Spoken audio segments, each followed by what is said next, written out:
someone who is struggling to bring his message of hope, because, as I said, the right wing is relying on this illusion of hope, whilst also being absolutely terrifying at the same time, is Neil Oliver.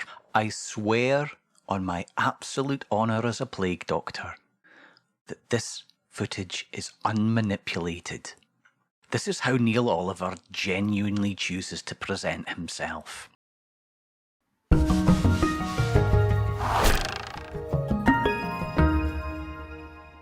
As things stand at the moment, we owe it to ourselves to be of good cheer.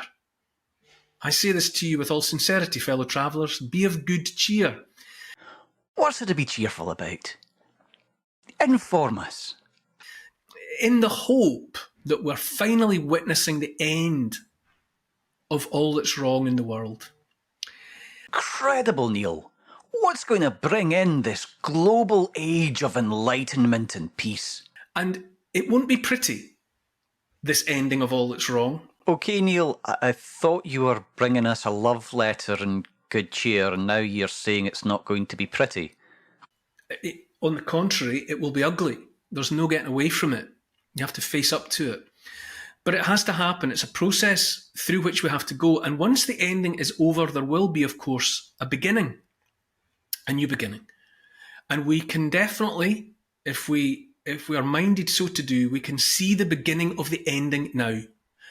There's going to be an ugly end, Neil. And after that, a new beginning. Is that the cheerful love letter that you're telling us? And it's revealed by the fact the target of the dying last moves of the perpetrators of all that's wrong is finally our children. The perpetrators of all that is wrong are coming for our children, Neil. And this is good cheer and good news. In the UK, the enemy, and that's my shorthand for the perpetrators of all that's wrong. Neil, you're scaring me here now. You're talking about nebulous enemies. Nebulous, unnamed enemies that are the enemy of all that is good and true within our midst, controlling things. This is your love letter. This is your good cheer for us. This sounds an awful lot like a paranoid rant about nameless forces, Neil. This sounds like every wackadoodle on the internet. This sounds suspiciously like the opening throws and plays of fascism, Neil. But not that you're combating fascism, because you're backing reform, Neil, and driving us right down that nationalist pipe. In the UK, the enemy talks about bringing back national service. That's how they couch it, because, Neil, look, you might want to watch one of my videos when I was talking about this exact same thing, and I said it was like trying to appeal to the youth with all the subtlety of trying to solve a Rubik's Cube with a sledgehammer. That was my take on it. And basically, it was never going to be a vote winner, and the Tories are not going to get in. They're dead, Neil. They've run away. And in my wee attempt to make people laugh, remember laughter, Neil? I wasn't playing weird, sinister synth music underneath it. People who remember watching Dad's Army and the like, and so on and so on, and who have parents or grandparents who perform national service. It's an iron fist in a velvet glove. Neil, are you reading off a script, or is this just being beamed in from some kind of location outside of Jupiter? Have you been possessed? What's all the eye rolling about, man? What's happening here? Dad's Army is like a iron fist in a velvet glove. It was about fighting fascism, Neil, the ordinary man. Fighting fascism if it came to it. Do you remember what fascism is, Neil? Have you got a clue? Because it's not shutting the country down because there's a pandemic. And in the present context, on account of those who are in charge, it's the on-ramp to the motorway heading towards conscription. Conscription of our children into forever wars. Good news, everybody! They're conscripting your kids into forever wars. Neil, they're not conscripting children. It's over 18s, and they've got an option to not join the army and just pick up litter and do charitable stuff. You did read, like, the proposals and stuff. I'm not a Tory, and I'm not defending this. You know, it worried me as well that we're being dragged back to this 1950s fantasy land. But really, like, where are you getting your information for this on? I'm desperate to know here, Neil, because, like, the on-ramp to the forever wars is the beginning of the end, and that's good cheer, because it means the enemy's almost dead. I'm really not following your line of logic here. It does appear that there might be a conflict brewing because there's an absolute nutter in Russia called Vladimir Putin. And you and your chums in Reform, Nigel Farage, seem to be standing up in the European Parliament and say just appease the bear. In fact, you know, one of the guys was saying we should have appeased Hitler. This is all starting to look, you know, I'm starting to see a picture here, Neil. I'm starting to sense where this might be coming from. And we needed to see this final revelation because it reveals the enemy's ugliest face. Those who would control the world always target the children sooner or later. It's inevitable. If you're anti-human, and the perpetrators of all that's wrong are anti-human to their core. So an inhuman, nebulous, unnamed enemy is coming for us, and they're all-powerful but also on the brink of collapse. Can I point you in the direction of Umberto Eco's points of fascism? You know, the early warning signs of fascism, because that's one of the points, Neil, which you would know if you'd ever read any kind of modern politics, if you'd read any kind of modern history, which apparently you're on record as saying you hate and you've avoided because you're an archaeologist. Did you dig up some kind of cursed item that's possessed you and warped your mind? Is that what the banging in the background is, Neil? Are you alone? Is it in the room with you? Is it controlling you right now? Look up vaguely into the sky if that's true, if that's a scream for help. Then you desire and require nothing less than the death of the family, which means the death of the children, the actual death of children. It's obvious now in every way. And if enough of us hold the line in defiance and in open contempt of all the old tricks being played one last time, we can be rid of our tribulations once and for all. It wasn't me, actually. It was Trudy. Was walking past a newsstand and she saw a headline on one of the UK papers. National Service will toughen up British teenagers to face increasingly dangerous world. It was in the Daily Express, I believe, this very week. Oh, shit. This is a full-on possession. Right, crap. I've got you sorted, Neil. I've got you sorted. Wait. Okay, I've got the grimoire here. Christ, religious defences. War with spirits, here we are. The methods of warding off spirits fall into three general categories. 1, to drive them away or at least render them powerless by application of certain approved means. Here we are. Of course. The Babylonian incantation. Wait, I've got it here, Neil. Hold on with me, hold on. Neil, is it you? Are you still you? It wasn't me, actually. The enemy. The emptiness. Then tell me what it is. Tell me who's in possession of this body.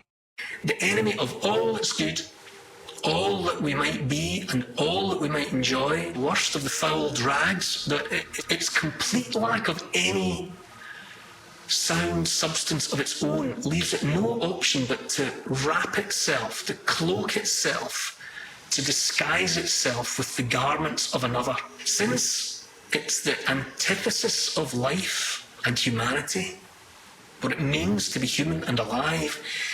The enemy needs to pretend at all times to be something else, needs to disguise its true nature. What we are seeing is the antithesis of all that's good and right. The enemy hiding its anti-human nature, its anti-human reality, by seeking to imitate all that it is not and that it can never be. Why have you possessed this man? Why are you controlling him?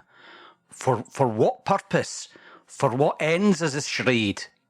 See this pathetic terminal behaviour for what it is, to line up and trumpet whatever desperate nonsense is seen to be required.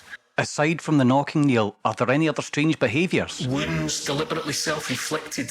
And how does Neil feel? How does he feel himself? Angry and frightened. Angry and frightened as never before, hurt beyond survival by self-inflicted wounds. Okay, Neil, have you read anything strange? Has there been anything that's come into your life, any strange text that you feel might have changed you or got a hold of you? It was in the Daily Express, I believe. Okay, and why is it here? Why has it taken control of you at this point? Suit evil intentions all round. Okay, that doesn't sound good, Neil. I'm glad I've got the sigils and runes protecting me here. The dreadful consequences might be exploited. Sometimes the evil in question is committed so as to make convenient the pointing of fingers at whomever the adversary might attack next. And who is that? Yourself. Oh, fuck. But surely it's out in the astral plane. It doesn't know where I am. It can't know where I am. In the UK. But why? Why would this entity, the enemy, come after me? You might join other dots to correctly identify many more. Many more of what? Of who? Be ready for more hollow, empty sock puppets taking their turn, one after another, to pretend their master's moves are well-intentioned. And what? What did the entity see in Neil Oliver that allowed access and the other glove puppets? Decline and decay. You're never gonna get away with this. You are never, ever gonna get away with this. I shall stand against you. I shall. Innocent people have died before, and more innocent people will die again. Death and destruction. No. I'm going to stop you here. I've got the Egyptian Book of the Dead. I've got the Babylonian incantation. I'm going to stop you. They're tricks that work. Old tricks. Old tricks being played one last time. You've been possessed. You are not human anymore. I must cast the thing out of you. I must stop this possession. I prefer to think of as a two-way conversation between us all. No, it's not. You're going to stop that. Right, getting the incantation books out again. Right. Before the adversary falls once and for all, it must and will manifest its very worst self. Before we can be rid of it, we have to see it clearly. And that time, that opportunity is before us now. Oh, Jesus, no. Come not in that form. Back, you foul thing. Neil, can you describe what it's like to have it in your head? Here's the thing. I say that when you get right down to it, the adversary is empty. In the end, in spite of all the chaos caused, the enemy is just piss and wind. In the end, there's nothing there. It's an empty void, so that I predict we will see more terrible things before it's over. Stock in trade of the adversary, and he will have spectacular atrocities in mind, I'm quite sure.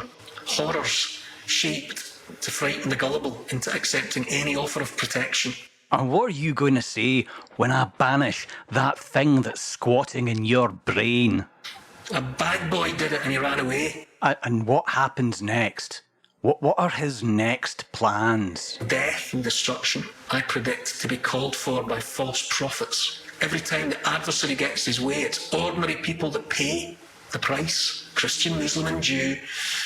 Aye, every conspiracy theory from you half-wit clowns always leads back to the Jews, doesn't it, eh? However, the intention once more is to set the same creeds against the same creeds, the same people against the same people. Christian, Muslim and Jew, Christian, Muslim and Jew, Christian, Muslim and Jew, Christian, Muslim and Jew. You're raving, Neil. I'm going to cast Christian, it Muslim out. and Jew, Behold Christian, Muslim me. and Jew. I am exalted upon my standard, Christian, Muslim upon and this Jew, place, Muslim and adjudged Jew. to me. Not shall be overthrown me Muslim and those Jew. who do evil. Shamash before me, Muslim and Jew. sin behind me, Nurgle at my right, Christian, Muslim and Ninibat Jew. at my Christian, left. Muslim and Jew. Aite, Iowas, Malkuth, Vega Bura, Vega Dula, Le Olam. Did it work? Has it been cast out? Is the unclean spirit gone? I say the adversary is falling like a tree, all but cut through at the base. The way of wounded predators, it's lashing out. The most direct and practical way, what is obvious, and take the steps to be rid of it. There's no getting away from it. You have to face up to it. But it has to happen. It's a process through which we have to go. We can be rid of our tribulations once and for all. It is weaker now than it has ever been. It's more exposed than it's ever been, and therefore the enemy is going down.